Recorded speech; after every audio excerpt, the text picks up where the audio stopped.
Sim, meus amigos, Tactical Talk de número 30 na área. Depois de um breve hiato aí, estamos retornando para gravar um Tactical Talk bem interessante, de algo que nós colocamos recentemente lá na nossa página.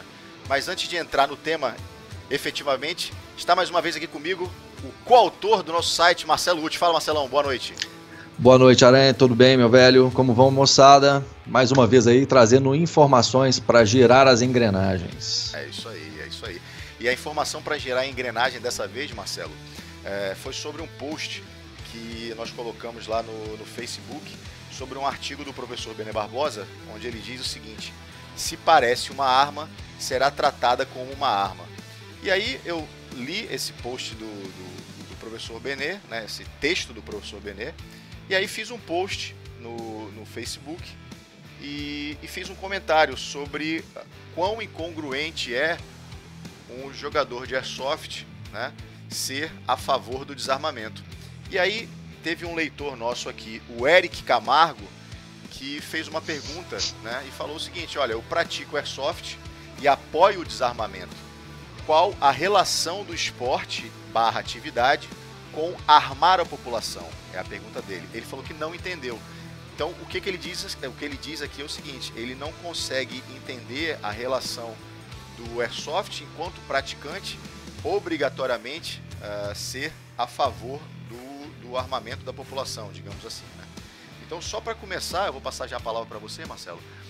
O Eric, na verdade, o que a gente vai comentar agora, eu achei que foi muito bacana a tua participação, assim, você foi muito cordial, muito cortês, eu não senti nenhum tipo de vontade de espetar, né, de ser deselegante, enfim, eu achei que foi muito legal da sua parte. O que a gente vai comentar aqui é o nosso posicionamento e não necessariamente ele tem que te convencer a mudar aquilo que você acha. Então, eu achei um tema muito pertinente, muito interessante. A gente vai tratar sobre alguns itens aqui, sobre algumas coisas, e eu espero sinceramente que você ouça aquilo que a gente tem para dizer, nosso posicionamento, enfim, o meu posicionamento, o posicionamento do Marcelo, e depois você tira as conclusões. Ou você mantém, né, a tua postura, ou você se convence e modifica, mas é um critério seu, beleza? Marcelão, eu sei que você já leu, eu sei que você viu, qual a tua consideração sobre isso aí? Bom, basicamente, eu queria falar primeiramente que a gente vive numa sociedade teoricamente livre. Você pode pensar o que você quiser, você pode votar em quem você quiser. Lógico que há sempre uma manipulação das informações, a manipulação dos meios de comunicação. A gente vive num mundo onde, infelizmente, influências além da nossa vontade impelem o mundo, né, pelo qual nós caminhamos, pelo qual nós rumamos. E esse cenário que nós temos, que mesmo que seja uma liberdade fictícia, porque a gente vive, né, nessa situação que a gente não pode mudar muito, a gente ainda tem alguns direitos de escolha, né? Foi feito um referendo há alguns anos atrás, em 2005, e esse referendo, por maioria da população, e eu gosto de deixar isso bem claro, que não houve nenhum tipo de publicidade favorável ao armamento, ok? No referendo foi perguntado para a população se ele era a favor ou contra, né, o desarmamento da população, o endurecimento das regras em relação ao armamento, e a população, em maioria, foi contra o desarmamento. Então, o brasileiro, de uma forma geral, né, mesmo sem informação refinada, mesmo sem profundidade de dados, ele é a favor do armamento, ok? Não a favor do armamento para todo mundo, não é bang bang, não estou falando nada disso. É do direito de você ter ou não a escolha de possuir uma arma, do direito de você ter ou não a escolha de se defender com uma arma de fogo, que nada mais é do que um instrumento, um engenho, ok? Que, né, dispara projéteis através da queima do comburente ali. Então ele é uma máquina, ele não tem vida, ele não tem vontade, ok? Mas ele é um elemento de equalização, ele equaliza as forças, as diferenças. Então, se você quer ter o direito de possuir uma arma, se você quer ter o direito de se defender com a sua arma, né? Naquele momento a população falou que sim, eu quero ter este direito. Não que eu quero ter uma arma, eu quero ter o direito de ter se eu quiser ter a arma. Eu não quero que ninguém se imponha entre a minha escolha de ter ou não uma arma de fogo. Então a primeira coisa que eu queria falar é isso: o Brasil é livre, goste de arma você ou não, você simplesmente não pode falar que a pessoa do seu lado não possa gostar da arma, ou que ela obrigatoriamente tem que gostar de arma. Posto isso, vem a segunda questão. Quando se procura atividades com armas, acredita-se naturalmente que a pessoa venha gostar de arma de alguma forma. E quando você, em vez de atirar na latinha, em vez de atirar no papelão, em vez de atirar na caixa de leite, né, na garrafa de plástico, na latinha de Coca-Cola cheia para ver, né, você atira em alguém, beleza? Mesmo que seja esportivamente, por hobby, por lazer, lógico que você não tem intenção de eliminar aquela pessoa, mas se você atira em alguém, você está buscando ainda mais a imersão dentro de um cenário de combate. Estou falando alguma abobrinha, alguma coisa diferente até agora, Rodrigão? Negativo, cara. Eu concordo com tudo e endosso a tua opinião, mas pode seguir. Então vamos lá. Então, se você escolheu, porque ninguém te obriga a julgar o Airsoft ou praticar a modalidade, enfim. Se você escolheu essa modalidade que usa armas, são armas de pressão, são armas, são engenhos que disparam, no caso não por propelente, né, mas por pressão, uma bolinha. E essa bolinha atinge alguém, você está praticando uma atividade com arma que simula o combate.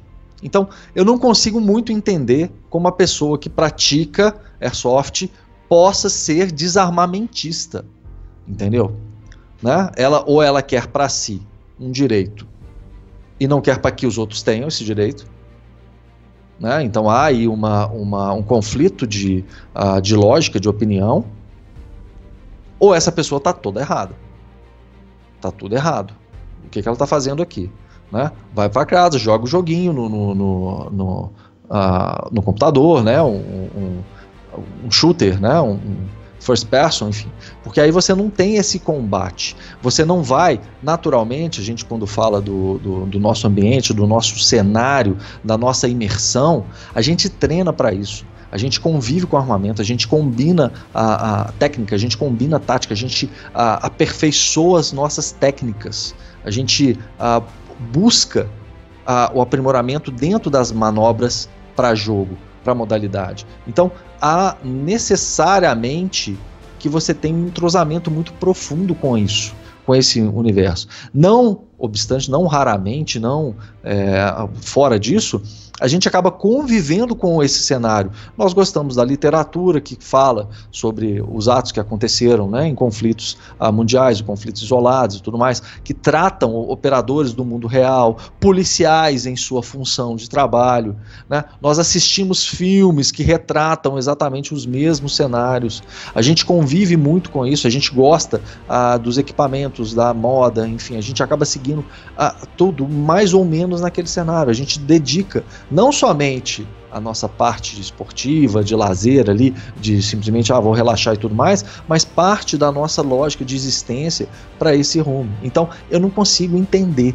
Olha só, eu vou te falar, dentro do Galo de Briga tem uma pessoa que é desarmamentista também. Eu não consigo entender essa pergunta, eu nem desenvolvo com essa pessoa, entendeu? Porque eu simplesmente, eu sou contra o armamento. Eu falo, velho, então você está no lugar errado. Eu não sei o que você está fazendo aqui, mano. Você está no lugar errado. Né? Fique à vontade, seja muito bem-vindo. Você é Galo de Briga, né? Passou por todo o treinamento, passou por tudo. Mas não consigo, é condizente, incongruente. Não consigo entender. Né? O que você tem a dizer, meu velho? Bom, vamos lá. Deixa eu só voltar um pouquinho. Eu acho até que você se aprofundou bastante aí já na largada. Deixa eu só voltar um pouquinho o contexto para que de repente quem não está sabendo o que aconteceu poder entender, pelo menos a grosso modo, o motivo desse nosso podcast. O professor Benê Barbosa, a qual eu acho sensacional o raciocínio dele, de uma eloquência assim ímpar, quem dera eu tivesse 10% da eloquência dele e do conhecimento também, ele escreveu esse texto, né, para um site chamado cadaminuto.com.br, e ele não entendeu muito bem o que aconteceu. Na verdade ele entendeu, mas o que eu quero dizer é o seguinte, a dúvida dele, entre aspas, é a seguinte: como é que uma empresa que loca armas de airsoft para jogo, enfim, ela forneceu, acho que mediante alocação também, os próprios equipamentos por uma gravação de um... Que denigre. Exatamente, de um pequeno sketch, como se fosse um Porta dos Fundos, mas na verdade eu esqueci agora o nome, Embrulha para Viagem, né? E eles fizeram um pequeno sketch do estacionamento, onde uma mãe com o filho está chegando, pega a vaga de um outro rapaz que está tentando entrar na vaga também, e eles discutem, e daqui a pouco um puxa a arma pro outro, e daqui a pouco chega o policial, e todo mundo apontando uma arma para cada um, e aí um fala que comprou na Mesbla, ou na C&A, outro fala que comprou no Magazine Luiza, o outro fala que comprou no shopping com desconto 10 vezes e tal, e é teoricamente, entre aspas, é um sketch humorístico, né? Mas é um tiro no pé para quem forneceu essa avaliação, pelo que eu entendi, né, nesse texto do professor Bené Barbosa, em achar que esse tipo de ajuda, entre aspas, novamente, favor, né, em locar para o desarmamentista, porque é um vídeo eminentemente desarmamentista. Com certeza. É um tiro no pé. Por quê? Porque por mais que você ache que o Airsoft é uma arma de brinquedo, e no fundo ele é uma arma de brinquedo, né? A nossa legislação trata como arma de pressão, mas se a gente for analisar, é um brinquedo, certo? É um brinquedo, mas mesmo assim engana-se que por ser um brinquedo, vamos tratar dessa forma, a legislação não vai ser pesada com ele. Por quê? Porque a cara desse brinquedo é muito próxima do real, extremamente próxima do real. Então você acredita que o legislador vá livrar o Airsoft ou o Paintball, por exemplo, de uma vontade de legislar sobre ele e cortar o acesso, porque é só uma arma de brinquedo? Não é. E aí no próprio texto ele traz algumas chamadas aqui de alguns jornais, do Estadão, do portal do IG, ou do G1, perdão, do portal do UOL, do Globo, dizendo o seguinte, que muito dos assaltos, muito dos roubos e da violência cotidiana são praticadas com arma de airsoft. Então, no final, é um tiro no pé do cara que leva o pão para casa fornecendo, alugando honestamente o equipamento de airsoft, emprestar, né, locar para uma empresa de publicidade, enfim, que faz alguma coisa contra o airsoft, né? E aí essa discussão. E esse foi o motivo, né, do nosso post. A gente pegou o que o professor Bené escreveu e nós colocamos lá. E aí o Eric perguntou. Então eu tenho algumas considerações a fazer para o Eric, que eu escrevi lá, mas eu gostaria de falar aqui, até para poder explicar um pouco melhor. Então assim, ele tem o direito, claro, de ser praticante de airsoft e ser desarmamentista, né? De achar que não deve se vender arma de airsoft livremente para as pessoas.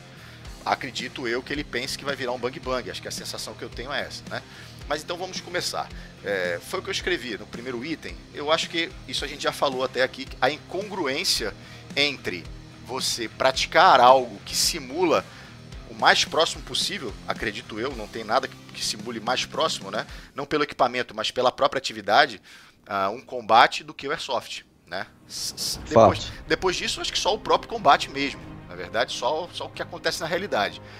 E ele se divertir com isso, ele ter equipamentos de airsoft que se assemelham demais à arma de fogo, né? A arma real, e ele ainda assim ser contra o armamento. Então, é a primeira dúvida que eu tenho, né?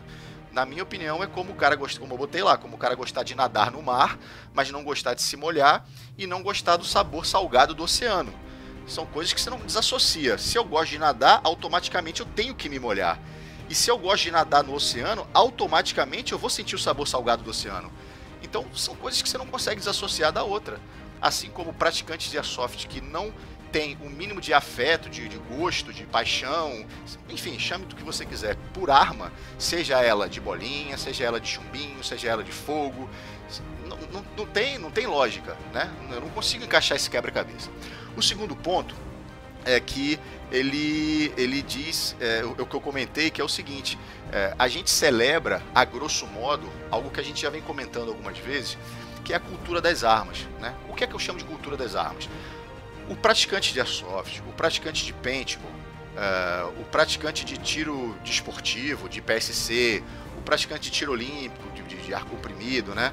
O cara que vai atirar na latinha no final de semana, todos esses caras, o cara que tem o porte e a posse de uma arma de fogo, enfim, todos esses caras, cada um a seu modo, é apaixonado, a grosso modo, pelo mesmo tema, né? Eu até comentei, falei, olha, todo mundo está na mesma estrada, só que cada um está em velocidades diferentes em direção ao mesmo objetivo. Então, tem gente que corre mais rápido, tem gente que vai mais devagar, mas todo mundo está indo para o mesmo objetivo, mesmo ponto, que é justamente essa paixão coletiva pela questão da arma de fogo, pelas ações policiais, militares, e tudo isso está atrelado uma coisa na outra, é como se fosse uma malha. Você não consegue pensar item a item, eles estão interligados. Você pode até dar ênfase em um ou outro, mas existe uma interligação muito forte entre eles aí. Então, essa é a minha dúvida, né? E o que eu acho que acaba confundindo um pouco as pessoas, Marcelo, é que quando a gente fala sobre arma de fogo, eu não sei a proximidade que o nosso leitor aí, o Eric, tem delas, né? Eu acho que ele falou que o pai dele é policial, alguma coisa do gênero. Mas ele falou. A sensação que eu tenho quando as pessoas comentam sobre arma de fogo é o seguinte: primeiro, elas acreditam que quem gosta de arma de fogo é um ser violento por natureza, o que é uma inverdade. Porque eu perguntei para o próprio Eric, como ele é um praticante de airsoft, será que aquela tiazinha dele que vê só ele no Natal acha que porque ele é apaixonado pela airsoft, porque ele pratica airsoft, ela acha que ele é violento? Será que ela acha isso? Bom, pode ser que sim. Se for isso, ele entra em contradição com a própria questão do desarmamentista. Por quê? Porque ele está tendo uma visão externa de algo que ele não é. Então o cara que gosta de arma de fogo, ou o cara que quer portar uma arma de fogo, não necessariamente ele quer sair fazendo bang-bang com todo mundo. Não necessariamente ele quer sair por aí ser o Rambo, né, do bairro dele, o que é uma grande inverdade. Então esse é o primeiro ponto. O segundo ponto, que eu acho que é muito discutido também, diz o seguinte, que ele acha que o brasileiro, né, ele não disse isso, mas muita gente acha que o brasileiro não está preparado para ter arma de fogo, porque senão, novamente, a gente cai naquela questão do bang-bang. Aí eu pergunto, o brasileiro está preparado para ter automóvel? Né? A nossa taxa de morte no trânsito é gigantesca. Isso quer dizer que, então, o que a gente faz? Pelo raciocínio do desarmamentista, o que a gente vai fazer? A gente faz o seguinte, olha só, já que o nosso trânsito mata muito, onde as pessoas têm o carro, têm o automóvel, e elas fazem uma carnificina nas ruas, bebendo, atropelando pessoas, etc., vamos fazer o seguinte, vamos tirar a opção do cara que nunca fez merda no trânsito em ter o carro dele. Por quê? Porque outras pessoas fazem merda, então a gente tira aquela opção do cara que só quer ir trabalhar e voltar para casa, e você pune ele por isso. Então, ao primeiro ponto, a priori, o que a gente está discutindo aqui sobre a liberdade, foi o que você falou na tua abertura aí, Marcelo. A opção da pessoa ter ou não a arma de fogo. A opção da pessoa ter ou não o automóvel. Porque não adianta o cara chegar e me dizer que o automóvel não é algo para defesa ou ataque, se a nossa morte no trânsito é, de fato, uma das maiores do mundo. Então isso é um argumento falacioso, porque ele vai ficar no mundo de Sofia, quando na realidade a nossa taxa ela é estatístico, né? Então já é o primeiro problema. Então quando você tira o direito do cara de ter uma arma de fogo para se defender, ou para o lazer, ou para ter em casa, proteger o patrimônio, né? Você está tirando o direito dele de escolha. Se você não quer ter, é um direito que você tem. Não tenha. Olha, eu não quero ter porque eu me sinto inseguro, eu acho que eu não sou preparado, eu acho que eu não estou treinado o suficiente, eu não quero correr esse risco, então eu não quero ter uma arma de fogo. Maravilha! É um direito que ele está exercendo o direito de escolha por optar em não ter arma de fogo. Mas, em contrapartida, quando ele diz que ele não quer e diz que quer que os outros não devem ter, ele está impondo a vontade dele, o que é um erro. Então, quando a gente discute sobre o direito de ter arma de fogo, é prioritariamente, no topo da pirâmide, a opção da liberdade de escolha. Porque é muito ruim você ter vontade de ter condições de ter, e hoje em dia ser uma coisa totalmente subjetiva para poder fazer a aquisição de uma arma de fogo. Para a posse da arma de fogo já é algo relativamente complicado. Para o porte é praticamente impossível, por causa da discricionariedade e da subjetividade do delegado da Polícia Federal, que ele, por mais argumentos que você tenha, ele vai negar. Por exemplo, se você argumentar que você quer uma arma de fogo para proteger a sua família e o seu patrimônio, ele pode indeferir o seu pedido dizendo que aqueles argumentos não são suficientemente fortes para ele liberar esse porte para você. Eu te pergunto, Marcelo, existe argumento mais forte na sua concepção em você ter uma arma de fogo para proteger a si próprio, a sua família e o seu patrimônio? Existe coisa mais importante na tua vida do que a tua família e o teu patrimônio? Inclusive, é um absurdo. Inclusive, é um direito constitucional. né? Legítima defesa nem crime é excludente de criminalidade. Então, assim, é um absurdo. Isso é um absurdo. A discricionalidade que os órgãos, né, os delegados de Polícia Federal hoje têm na escolha se você tem o direito ou não de ter a arma, não é nem de usar a arma, não, de comprar essa arma está em suas mãos, é um absurdo. Né? Existem vários exemplos, vários de pessoas que não conseguiram, pessoas que moram, por exemplo, em zona rural, que estão alheias a totalmente o sistema de segurança público, que estão quilômetros e horas de distância de um policial. Então, assim, se um delegado, né, se a força de controle aí de fiscalização das armas, os órgãos responsáveis por esse controle, não têm a consciência de entender que é um direito do cidadão a defesa, que a Constituição lhe concede esse direito, que mais a gente pode imaginar, né? Em que realidade você está inserido, né? O que hoje nós vemos, infelizmente, e não é hoje, já é um processo que vem se desconstruindo desde Fernando Henrique Cardoso, que começou com essa palhaçada, desarmamento, entrou pelo governo do Lula fora e só vem piorando justamente, como eu falei, com a campanha maciça da mídia contra o armamento, falando que quem tem arma é bandido ou é policial e que o policial não pode usar arma, né? Em São Paulo, por exemplo, teve aquele absurdo de uma palestra de uma defensora dos direitos humanos falando que o policial só pode atirar depois que ele for alvejado e não é atirar para matar. Então, assim, são coisas que infelizmente permeiam a nossa vida, a nossa rotina hoje, que me deixam indignado, cara. Eu não consigo ficar, sereno face à privação dos meus direitos mais fundamentais, que o direito de defesa da minha família, dos meus bens, entendeu? É um absurdo, cara. Não tem como. É um absurdo. Agora, tem uma coisa muito importante. Todos os argumentos desarmamentistas que são apresentados hoje pela mídia e pelas pessoas que defendem, eu não sei se é o caso do Eric, como a gente viu por alguns argumentos que ele coloca, entendeu? São totalmente falaciosos, cara. Todos, sistematicamente,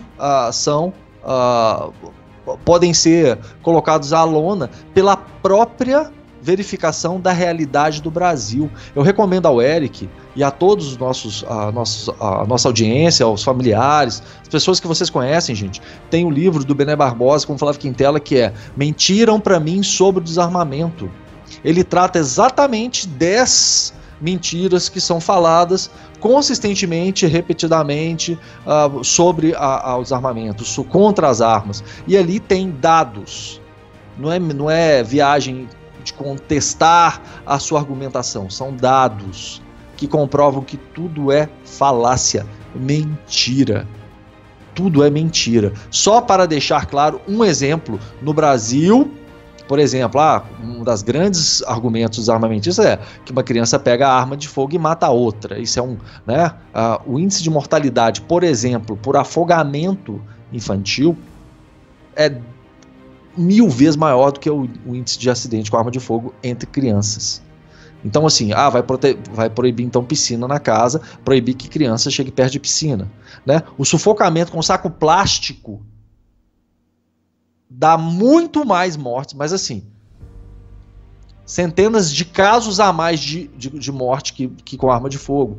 Entre outros, né, o acidente com material inflamável, acidente de queda de própria altura e queda de outras alturas. Então, tem tantos incidentes que matam muito mais que a arma de fogo, que a criança, para morrer com arma de fogo, ela tem que sobreviver ao mundo, cara. Né? É um incidente absurdo, abismal. Então, todos os argumentos, eles são combatidos. Eu recomendo, gente, o livro é fininho, ele não é caro, você encontra, pode jogar na internet aí, Flávio Quintela e Bené Barbosa mentiram para mim sobre desarmamento.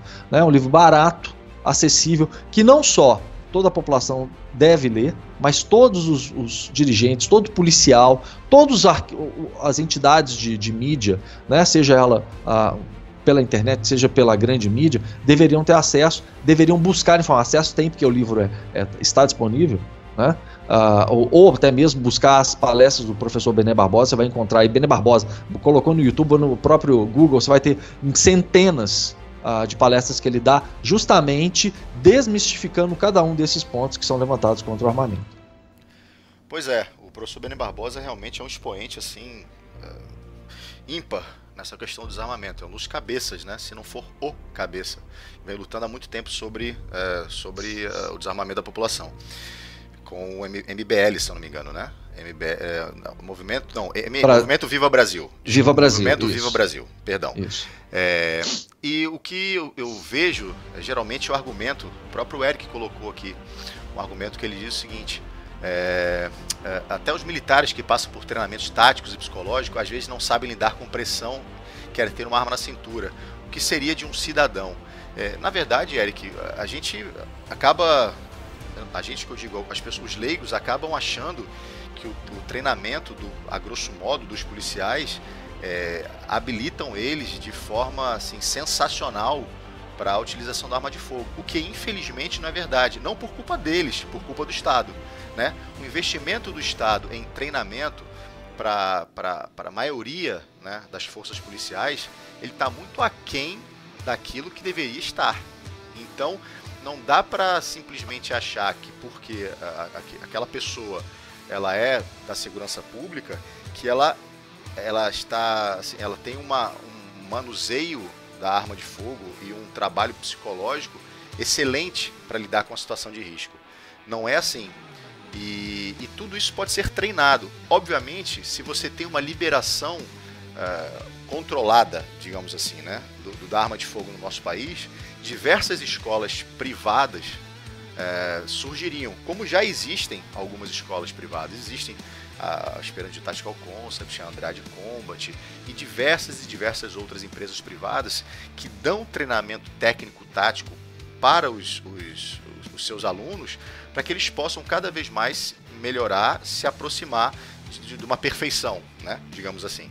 Agora, o grande problema é achar que isso é algo que, por isso, você vai impedir do cidadão ter a arma de fogo, adquirir a arma de fogo dele. O que a gente tem que pontuar é a questão da impunidade. Esse é o grande problema, e eu acho que é justamente esse sempre a tecla que o professor Bene Barbosa mais aperta, né? Que é a impunidade.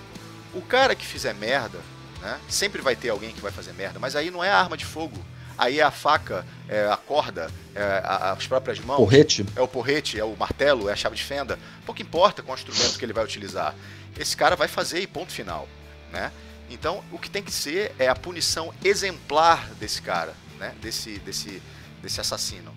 Esse cara, né, que vai utilizar a ferramenta, seja ela qual for, para cometer um crime, ele tem que ficar no chilindró por muitos e muitos e muitos anos.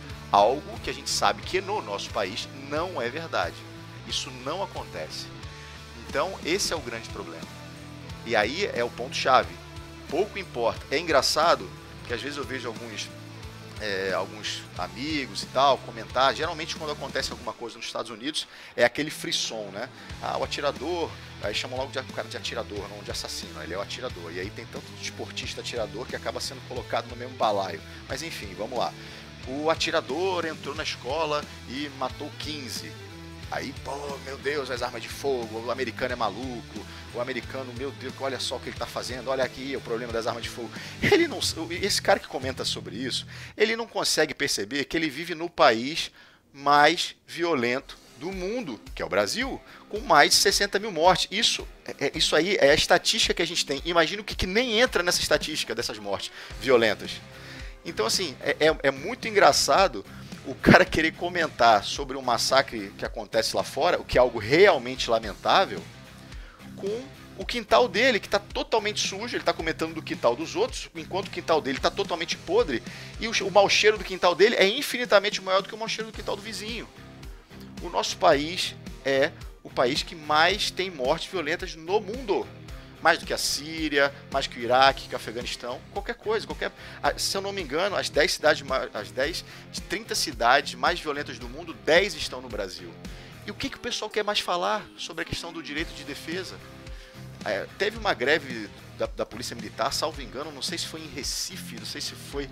Eu não Espírito lembro. Santo, em Recife também teve. Cara, os caras, assim, a cara de pau era tão grande e a sensação de impunidade e de não ter nenhum tipo de reprimenda, de tipo de reação de quem morava no condomínio que os caras estavam invadindo o condomínio de prédio, arrebentando a porta com o pé e entrando no apartamento dos outros para roubar, mas assim, os moradores dentro do apartamento, os caras estavam quebrando tudo e eles iam entrar mesmo e que se dane, entendeu? A gente vai entrar, eu não quero nem saber se tem gato, cachorro, periquito, papagaio, mulher, criança, velho. Eu vou entrar, vou arrombar a porta com as câmeras, levar o que eu quero. Vou levar o que eu quero dentro da tua casa. Eu quero que tu se foda. Exatamente isso aí. E foda-se. Por quê? Porque ele sabe que a probabilidade de chegar na casa de alguém e ter alguém armado esperando por ele é muito baixa no nosso país, né? Tem um vídeo icônico, Marcelo, só para poder fechar o raciocínio. Tem um vídeo icônico que eu vou tentar descobrir ele para colocar no nosso Facebook, que é um cara nos Estados Unidos, tá tendo uma confusão no hall assim do prédio dele, e ele abre a porta e dá uma olhada, e ele vê um cara muito alterado, com uma faca na mão e tal, o cara parece estar bêbado, alguma coisa assim, e ele fecha a porta da casa dele, e o cara percebe que ele foi visto, né? E o cara vai para cima da porta. Como as portas lá são mais finas, acredito eu, era um local que a porta era mais fina, enfim, o cara dá-lhe uma pesada, dá 2, dá 3, o cara entra na casa do cara, o cara grita pro cara parar, e o cara não para, e vem pra cima dele com a faca e ele dispara, ele tá com arma de fogo, e o cara neutraliza a ameaça, né? Não é matar, ele neutraliza a ameaça. Neutralizou a ameaça, o cara cai no chão, gritando, obviamente alvejado, e aí quem disparou pergunta, porra, por que tu fez isso? Você ia me matar? E o cara fala, eu ia te matar. Porra, esse é um exemplo pequenininho de algo que acontece diariamente, cara. Quantas pessoas poderiam ter sido salvas se tivesse uma arma de fogo, como você falou, por exemplo, Marcelo? Numa fazenda, num sítio, alguma coisa assim. Né? A gente vê que... Meu velho, diariamente... O que acontece é justamente isso. A arma, cara, não é simplesmente um objeto que você tem que disparar para ele fazer efeito. O poder de dissuasão de uma ameaça que uma arma tem, cara, ele não é levado em consideração. Quantas e quantas vezes uma discussão terminou porque alguém puxou uma arma e falou, parou. Isso chama-se uso diferenciado da força. E parou. O policial, toda vez que ele saca a arma, ele não dispara. É raro quando ele dispara. Exatamente. Mas a arma tem um poder de dissuasão. Então, assim, se você vai ser assaltado... Eu falo isso porque, cara, eu já tive situações, não com arma de fogo, com arma de fogo também, né? Porque eu tinha porte de arma, eu andava armado, pô, pra cima e pra baixo, era inspetor de segurança de uma agência de transporte de valores. Então, eu tinha uma responsabilidade e um risco sobre minha cabeça. Tinha uma espada pendulando sobre minha cabeça o tempo inteiro. Então, né, eu tinha uma responsabilidade grande no sistema financeiro. Então, eu andava armado. Então, eu tive momentos ali de risco, sim. Tive, mas com a arma branca também. Sem arma também. A gente vive uma sociedade perigosa. Então, se você tem uma ferramenta de dissuasão, cara, já basta, você não precisa executar o disparo. E eu vou te falar quantas vezes no mundo, não vou falar no mundo, no Brasil, na sua cidade, na minha cidade, o poder de dissuasão de uma arma, seja ela branca ou arma de fogo, foi suficiente para cessar a ação criminosa, para evitar que alguma coisa acontecesse. E dessas centenas e centenas, se não milhares ou dezenas de milhares, milhões de vezes de ocasiões, de ocorrências, isso parou na polícia como boletim de ocorrência. Isso não entra na estatística. Mas não dá ibope, né, Marcelo? Não entra, cara. Não dá entra. Ibope, não adianta. Se não teve desgraça, o jornal nunca traz uma estatística sobre quanto a utilização de uma arma de fogo, seja disparada ou não, ou de qualquer outro, de uma faca, de alguma coisa, foi o suficiente para impedir uma injusta agressão ou um tipo de crime. Ninguém traz isso, porque não dá ibope, né? Não tem desgraça, não tem sangue. Então e as pessoas envolvidas também não vão buscar a polícia. Olha, o senhor policial, eu acabei de deter um assalto ali mostrando minha arma de fogo. Vai ter que dar uma explicação. Cadê o CR? Cadê seu porte de arma? Não sei o que. O cara ainda vai parar lá dentro, tendo que explicar que o elefante não fugiu do circo, cara. Hoje, a nossa legislação é tão restritiva, né? Falando aí que os policiais, pelo Estado, têm dificuldade de treinar, que uma munição é um absurdo, é caríssimo. Nos Estados Unidos são centavos. Aqui são dezenas de reais uma munição. Entendeu? Você vai comprar uma munição nova, é um absurdo. E você tem limite, você não pode simplesmente comprar. O policial não tem acesso nem a comprar a munição da arma que ele trabalha com ela. Entendeu? Ele não tem nem direito de comprar essa munição. Como é que ele vai treinar fora do padrão do organograma de treinamento da corporação a que ele pertence? Entendeu? Então, assim, é uma falácia que eles tentam inverter o jogo e não é inversão. É a legislação proibitiva. Nós temos duas grandes empresas que têm o monopólio, tanto de munição quanto de arma de fogo no país, cara. A gente vive num país, e se os senhores não sabem, eu vou informar agora, que o preço de uma arma de fogo no Brasil é abusivo e absurdo. Sabem por quê? Por quê? Conforme as estatísticas, né, dos sábios especialistas de segurança do governo, os crimes são normalmente cometidos por pessoas de baixa renda. A pessoa de baixa renda nunca vai conseguir comprar uma arma se ela for cara. Então não vai ter crime. Olha que raciocínio mais racional, Aranha. Olha que absurdo. Então a gente paga o preço que está, a gente tenta pagar, porque além do preço ainda tem toda a burocracia, todas as taxas, todos os exames, todas as certidões, todas as burocracias que você tem para tentar conseguir sua arma e a sua munição. Você tem que passar por tudo isso, é um transtorno. Para quem nunca passou, eu falo, é um transtorno, entendeu? Paga um absurdo por conta dessas publicidades, dessas teorias mirabolantes da segurança pública que são falidas. Gosto também de deixar bem claro, isso é importante, não é falácia, que grande parte dos incidentes que aconteceram nos Estados Unidos, é um absurdo, você mesmo falou, nosso quintal tá imundo, ficar olhando o quintal do cara. Grande parte de todos os incidentes que aconteceram nos Estados Unidos foram em gun free zones, ou seja, locais onde o armamento era proibido, ninguém poderia entrar armado. Lógico que o vagabundo vai procurar um lugar onde ele não tem reação. No Texas, essa semana mesmo aconteceu, um cara saiu com a arma de fogo lá, alvejou 5 ou 6, um cidadão de bem armado matou o cara. Né? Recentemente isso aconteceu de novo, o cara saiu com um fuzil de assalto, entrou numa igreja, matou não sei quantos, foi perseguido pela população que não neutralizou o cara. Aí eu te pergunto, você gostaria de estar dentro daquela igreja? Você gostaria que tivesse alguém armado do seu lado ou não? Então, tem certas coisas, cara, desculpa, como eu não consigo, digamos, isolar o lado sentimental, o lado... Cara, eu não consigo entender. Eu não tô falando por causa do Airsoft, eu não tô falando por causa do Marcelo Lute, porque é um direito básico que você tem que ter de segurança. Se você acha, se você acredita realmente que o Estado tem, digamos, a supremacia sobre a segurança pública, se ele é o total responsável, que você compre o seu policial e ande com ele na cintura.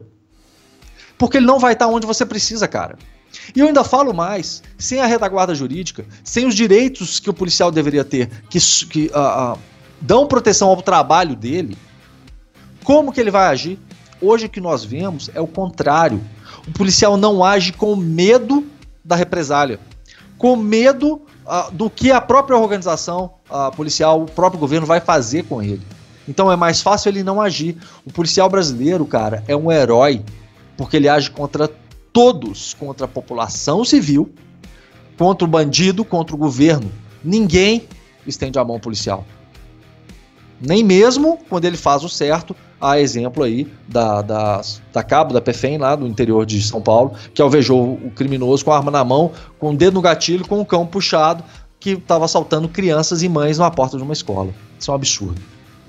Essa questão do policial ele sempre pensar demais antes de agir, né? Porque ele fica preocupado com a corregedoria, ele fica preocupado com a opinião pública, ele fica preocupado com o que pode acontecer, ele fica preocupado que ele pode ir atrás das grades.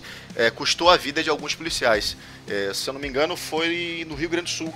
O policial, ele até alvejou o cara na perna, deu um disparo no cara, e o cara rodeando o carro, e ele rodeando atrás do cara, e o cara puxou uma pistola e deu na cabeça dele.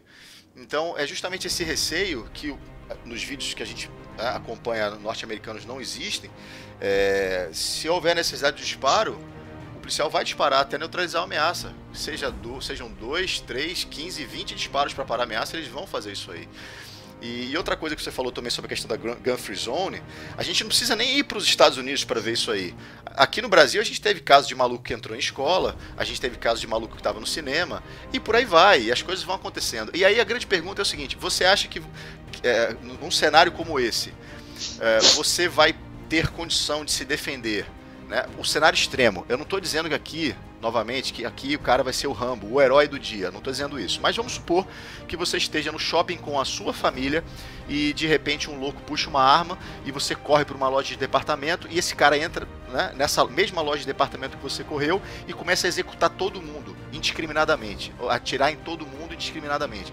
Você acha que qual é a sua única chance real de defesa? É você atirar uma calcinha nele ou você dar um monte de tiro nele? É muito simples. O grande problema é que a questão do armamento para o cidadão não é porque ele vai fazer parte da segurança pública brasileira. Isso não existe. E até o Marcelo falou que essas pirotecnias, né, do Estado, e fala que porque o preço da munição é mais caro, porque aí a gente deixa do pobre não conseguir comprar o armamento para ele, porque ele vai delinquir menos. Olha que loucura, olha que ideia louca. Até porque se pobreza fosse sinônimo de crime, a gente não ia ter tanto crime de colarinho branco no país. Isso não são palavras minhas, são palavras do próprio professor Benet. Então essa questão do crime e da baixa renda, ela não necessariamente é diretamente proporcional. Senão o cara que ganha muito bem, os políticos, por exemplo, né, ou juízes, ou desembargadores, ou delegados, eles não precisam cometer crime. A gente está dizendo, é outro tipo de crime, mas eles cometem crime também. Então não é a questão da baixa renda ou não, que vai ser o ponto fulcral do cara cometer ou não cometer o crime. Então é muito difícil realmente, assim, até eu entendo, Marcelo, essa revolta, né, com razão, porque eu acho que o principal problema do desarmamento, cara, é o Estado dizer pra você o seguinte: olha só, seu babaca, você trabalha 4 meses, 5 meses do ano pra me pagar, né? Eu sou sócio majoritário da tua vida. Tirando você, eu entro e pego X% do teu salário do ano, daquilo que você produz. E é o seguinte, seu otário, eu não dou o direito a você se defender com uma forma, com uma ferramenta mínima para poder se defender com qualidade, entre aspas, vamos dizer assim, né? Se defender com uma possibilidade, porque se o cara entra armado na tua casa, é muito difícil você pegar uma faca e ir para cima do cara, né? Existe a possibilidade sim, mas é muito mais fácil você dar um monte de tiro para cima dele. E o Estado está dizendo que você não pode fazer isso, certo? As pessoas que acham que o armamento é para poder melhorar a segurança pública, elas não entendem que não tem nada a ver com isso. A segurança pública é uma coisa e a capacidade de se defender, o indivíduo defender a si mesmo, ao seu patrimônio e à sua família é outra coisa. E novamente a gente cai naquela questão: se a pessoa acha que a arma de fogo, seja na casa dela ou na cintura dela, é algo muito perigoso e que ela não gostaria de ter, ela não gostaria de conviver com aquele objeto próximo a ela, que ela, portanto, não o tenha. Mas que não impeça, ou pelo menos na hora de votar, de opinar, que ela simplesmente, claro, opinar pode, nós vivemos um país livre, mas eu digo o seguinte, que ela entenda que o outro tem o direito de ter.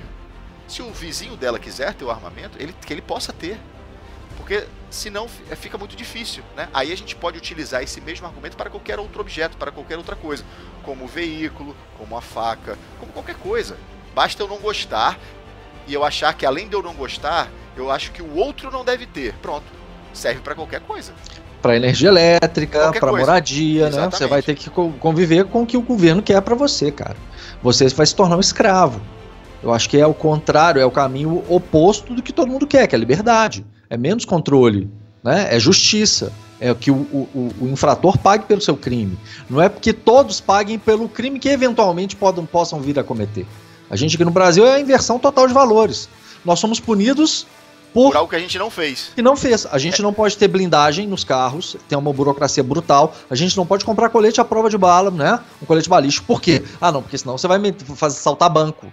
Ah, eu não posso blindar meu pneu, porque senão você vai fugir, vai saltar o banco e vai fugir com o carro. Como se todo mundo que fosse cometer um crime. Exatamente. É Minority Report, né? Lembra aquele filme, Minority Report? Exato, Tom Cruise, exatamente. Você vai ser preso por um crime que você não cometeu, mas que você pode vir a cometer. Exatamente. Entendeu? Pode vir a cometer. Aí você automaticamente já é taxado como um criminoso, né? Quando você não tem essa opção. Você não pode nem adquirir um spray de pimenta, porque o spray que você adquire é de gengibre, né? Se você quiser comprar o spray de pimenta legal mesmo, bacana, aquele da Condor que funciona, tu não pode, porque ele não vende pra civil. Você não pode comprar uma taser, porque não vende pra... A gente não tá falando de arma de fogo, tá, rapaziada? A gente tá falando de algum instrumento, de algum poder ofensivo, mas que não letal.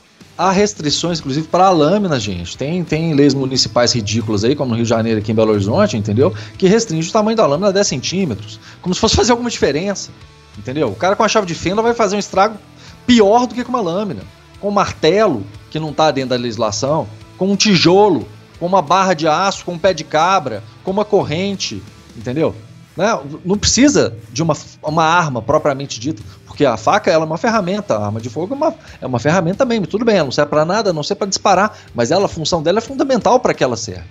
É um equalizador. Lembra disso, gente, a arma de fogo é equalizador, ela equaliza diferenças, ela põe um homem, né, de 120 quilos, musculoso, no mesmo páreo de uma mulher de 50 quilos armada. A mulher tem capacidade de enfrentar esse desafio. Você tem capacidade de enfrentar 5, né? Porque são 5 agressores. Você tem com uma arma de fogo capacidade de dissuadir ou de se defender da agressão injusta. Então, é um elemento de equalização. Ok, ela é utilizada para o mal? Sim, como várias outras coisas. Se eu pegar um caminhão hoje, pegar meu carro, sair com ele aqui agora, eu mato 30 antes de 11 de setembro, Marcelo, 11 de setembro. Quem imaginou que iam pegar 2 aviões e meter nas Torres Gêmeas? Mas ué. 11 de setembro. A minha intenção, eu posso chegar agora e botar fogo no prédio. Eu vou matar quantos, cara? Entendeu? Eu bloqueei a saída ali, bota fogo aí. Morrer todo mundo asfixiado ou pegando fogo, e aí, cara? Então, a intenção e o ato criminoso é que deve ser punido. Entendeu? Não é a possibilidade de alguém cometer o crime, que isso não existe. Você não pode, você não contém isso. O ser humano, cara, ele é de uma criatividade ímpar. Se você tirar tudo dele, ele vai continuar sendo vicioso, complicado, criativo, né? Adorável, odiável. O ser humano é assim. Se você não dá ferramentas para combater o mal, né, você está favorecendo o lado negativo das pessoas.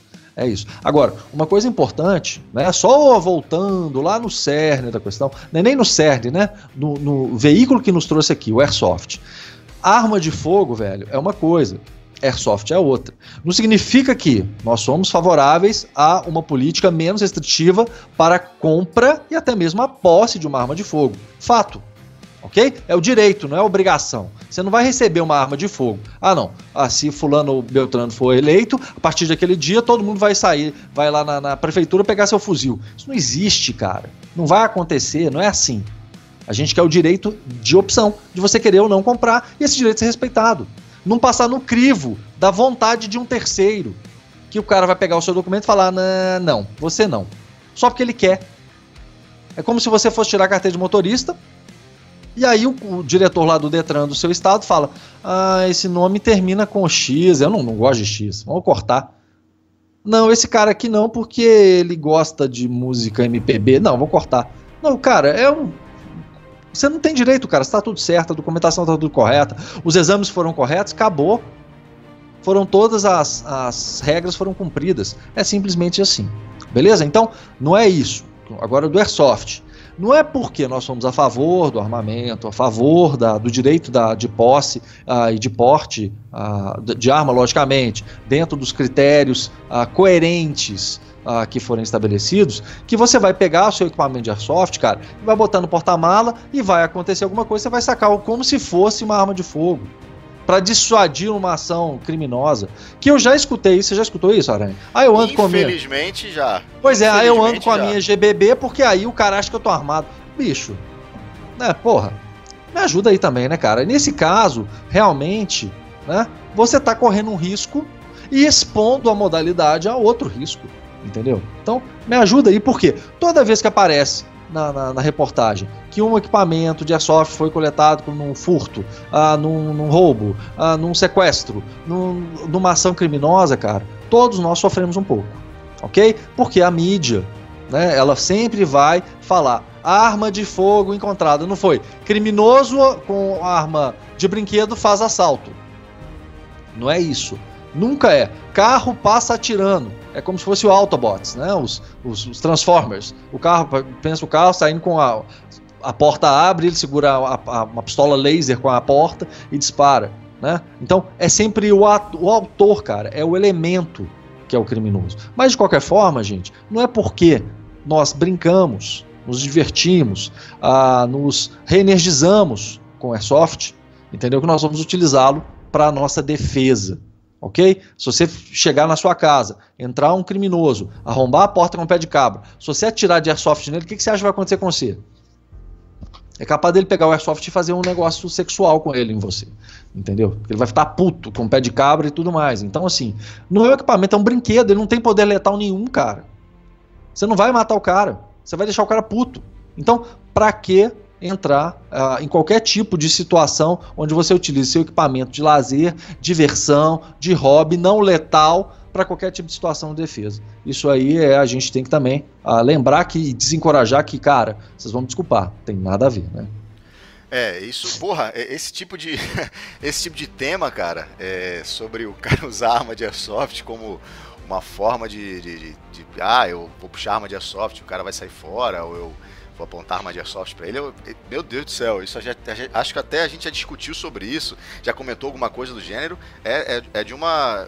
Eu não sei, cara, eu não sei nem classificar esse tipo de coisa, mas eu queria colocar 2 pontos aí, é o seguinte, sobre a questão do desarmamento, sobre a questão do bang bang, na década de 80, Marcelo, né, éramos moleques, né, éramos jovens mancebos, nós íamos na Mesbla, eu lembro de ir na Mesbla e ter lá revólver, munição. Eu não sei se você lembra disso, cara. Eu lembro, eu morava do lado da Mesbla aqui em Belo Horizonte. Isso aí. E olho da Mesbla. Isso, eu lembro que no jornal saía toda segunda-feira uma matéria sobre... Era Clube de Tiro, era o nome da matéria. E aí trazia review sobre revólver, carabina de ar comprimido. Só um detalhe aqui, galera. Mesbla é uma loja de departamentos. Tá? É uma loja grande, cheia de lugares. Tipo assim, é como se fosse uma Renner da vida. O hipermercado hoje, hipermercado, né? exatamente. O Carrefour. Porque loja americana. Você não tinha, acho que não tinha comida, mas tinha roupa, tinha utensílios domésticos, tinha móvel, né? Tinha tudo, exatamente, tinha tudo isso. Tinha Sears, tinha Mesbla, enfim. Porque não tinha shopping, né, cara? Exatamente. E aí você encontrava arma de fogo para vender. E na década de 80, né, era uma coisa muito menos burocrática do que é hoje, e não se via os bang bangs que todo mundo diz que vai acontecer bang bang no Brasil se a arma for, etc. Porque o brasileiro não está habilitado. O brasileiro então não está habilitado a nada, né? Porque, né, se a gente for pegar mesmo, a gente não pode fazer absolutamente nada. Engraçado. E outra coisa também, só para complementar, Marcelo, é que o professor Benê Barbosa fala uma coisa que eu acho que é bem interessante, é o seguinte: como seria bom se todo assaltante, todo vagabundo, todo marginal utilizasse arma de airsoft para cometer o seu ilícito? Porque aí a gente ia ter certeza que ninguém ia tomar um tiro na cara porque demorou 2 segundos a mais para tirar o relógio do pulso ou tirar o celular do bolso, entendeu? Ninguém ia morrer porque ia tomar um tiro de bolinha. Se o trauma ficasse apenas naquela questão de dar o bem e da própria situação traumática, que por si só já estaria bom, porque a pessoa teria a possibilidade de sair viva, né? E o que a gente vê hoje é justamente que isso não acontece. A gente teve um caso agora, se eu não me engano, foi em Recife, que a garota não conseguiu desbloquear o celular, o cara deu um tiro na cara dela, porque ela não conseguiu desbloquear o celular, pô. Não, absurdo, cara. Essa questão da década de 80... no próprio livro do professor Bené, com o Flávio Quintela, está bem claro, cara. Se fosse comparar o IDH, né, o Índice de Desenvolvimento Humano daquela época para hoje, ela era quase primitiva aquela época. E não tinha incidentes com arma de fogo, né, violência como estava, porque também não tinha o famoso, né, direito humano, ou seja, direito vagabundo. A legislação era outra, cara. A polícia, a gente estava discutindo isso aqui, os meninos do Galo de Briga, a gente estava discutindo, falando, o policial devia subir o morro, todo policial devia subir o morro com equipamento condizente para aquela ação, porque ele vai tomar tiro de fuzil lá de cima. E o policial aqui, cara, para entrar subir uma favela, um aglomerado com um fuzil, o cara tem que ter uma qualificação, e o fuzil normalmente é semi-automático, não é automático. Então há uma desigualdade muito grande, né? E aí, antigamente, não existia isso. O cara subia o morro com 38 e com uma calibre 12 de 2 canos. E aí do bandido que entrasse numa de trocar tiro. O bandido não atirava em polícia, cara. O bandido não atirava, ele tinha medo de atirar em polícia, porque ele sabia que ele ia ser pego. Que os policiais iam atirar pra matar, entendeu? Porque o crime era crime naquela época, não era um incidente social como é hoje, entendeu? Então, assim, o que mudou foi a normatização, a regularização, dando mais direito pro vagabundo e menos direito para a sociedade. Só isso. É simples assim. É a inversão de valor que você comentou. A gente vive num país que a inversão de valor é muito grande, a ponto do Estado querer regular se o meu filho pode ou não utilizar uma arma de brinquedo, né? Mas, Existem tipo estados isso. que arma de brinquedo quando eu digo não é soft, rapaziada. Eu tô dizendo Nerf? arma de brinquedo, ou Nerf, ou pistola de similares, água. né? Pistola de água, exatamente. Estão discutindo, acho que alguns estados até meio que proibiram que o cara não é permitido vender esse tipo de arma de brinquedo para criança, né? Como se a brincadeira de cowboy, de mocinho, de bandido, etc e tal, quando a gente faz quando é pequeno, ela vai transformar aquela criança num potencial assassino, sabe? É como você dizer que o FPS, como o Marcelo falou mais cedo, ele vai transformar a criança num assassino, porque ele jogou videogame que tem uma arma de fogo, ou tem uma arminha lá no jogo, no contexto do jogo que ele escolheu. Isso é muito louco, cara. É como o Marcelo falou, é uma total inversão de valor. Eu não sei exatamente onde a gente vai chegar com isso, que tipo de futuro a gente vai ter, né? Que tipo de critério esses jovens vão ter, mas eu não sei se essa rapaziada, geração paz amor, vamos ouvir Imagine e tal, eu não sei que mundo esses caras vivem, cara. Eu não sei se esses caras vão achar que eles vão defender a casa deles com, disco dos Beatles. Eu adoro Beatles, não nada contra os Beatles, mas disco dos Beatles e uma rosa na mão, uma pomba branca, uma pomba, meu querido, excluído da sociedade, não faça isso, nós os amamos e tal. Esses caras tão loucos, cara. Esses caras não sabem que eles moram na porra de um país que mais de 60 mil mortes violentas por ano. Que pessoas que não... E que policiais, por exemplo, só por ser reconhecido como policial, os caras são executados. Não precisa estar na ação. Né? Aquele casal de Santa Catarina que estava passando férias no Nordeste, os caras foram executados porque eles foram descobertos que eram policiais. E simples assim. Olha, e isso é normal. E o pessoal acha que isso é normal. Mas ele escolheu, a profissão dele é isso mesmo. Não é bem por aí. A gente sabe que a profissão traz um risco, sim. Mas não necessariamente que você tem que ser marcado para morrer pela profissão que você escolheu, porra. Isso é um absurdo. Né? Dos três primeiros... cagando pra isso aí. Os 3 primeiros meses do ano, cara, né, foram 100 policiais mortos. 100 policiais mortos, cara, no país. Aí esse cara vai falar que 4 morreram nos Estados Unidos porque um louco pegou numa arma? Entendeu? É isso? Ninguém desses caras que comentam o que aconteceu nos Estados Unidos comentam com a mesma veemência, com o mesmo tom de lamentação, com a mesma tristeza. Não, jamais. Meu Deus, eu moro num país que 100 policiais foram mortos em 3 meses. Não, porque policial, Aranha, meu velho, como eu falei, não é gente. Entendeu? Os nossos heróis, os caras que são... que rompem todas as barreiras sociais, que, sabe, que sacrificam, que se expõem, que... estão menos em casa, que estão colocando o peito aberto para defender a sociedade, cara, são os que menos valem, velho. Infelizmente, a nossa mídia, né, a grande mídia aí, muitos partidos políticos, muitos artistas, tornam eles criminosos, cara. Há campanhas massivas para tornar os caras criminosos, para tirar... Existe um partido aí, também não vou entrar em política, cara, mas que quer desarmar a polícia do Rio, cara. Para pra pensar, o cara quer tirar o armamento do policial do Rio. Como? Desmilitarizar a polícia? Fazer o quê, velho, com a polícia? Eu não sei, cara. Eu não tenho a resposta pra essa tua pergunta, não. Não, mas... É tão absurdo que eu não faço a mínima ideia, cara. Não, eu acho que não vou nem entrar nos meandros políticos aí, porque senão essa conversa não vai terminar bem. Não vai terminar. Cara, eu acho que a gente já tem 1 hora aí de gravação, de podcast. Eric, a gente tratou, na verdade, quando a gente for começar a desenrolar esse novelo, você percebe que é um mundo, né? É um oceano esse assunto. Ele vai desde do equipamento de airsoft que a gente estava falando aqui, até, né, segurança pública, até violência, país que lidera o índice de morte violenta no mundo.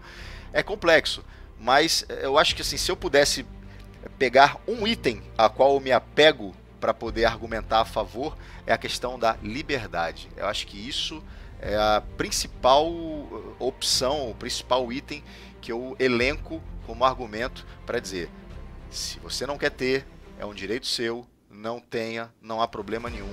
Se você é um praticante de airsoft, acha que não se deve, você não quer ter o porte, você não quer ter a posse, você não quer ter uma arma de fogo, é um direito seu. Mas daí você achar que ninguém mais pode ter porque você não quer ter, eu acho isso um absurdo. E eu não estou dizendo que ele disse isso, tá? Eu só estou dizendo que isso é uma coisa que muita gente tem. Eu sou contra o armamento da população. Quando você diz que é contra o armamento da população, você está tirando o direito do pai de família defender o seu filho na sua casa ou proteger os seus bens. Eu acho isso, assim, de certa forma, muito complexo e, na verdade, eu acho inadmissível. Você não pode tirar o direito do cara de exercer a legítima defesa. Perfeito. Marcelão.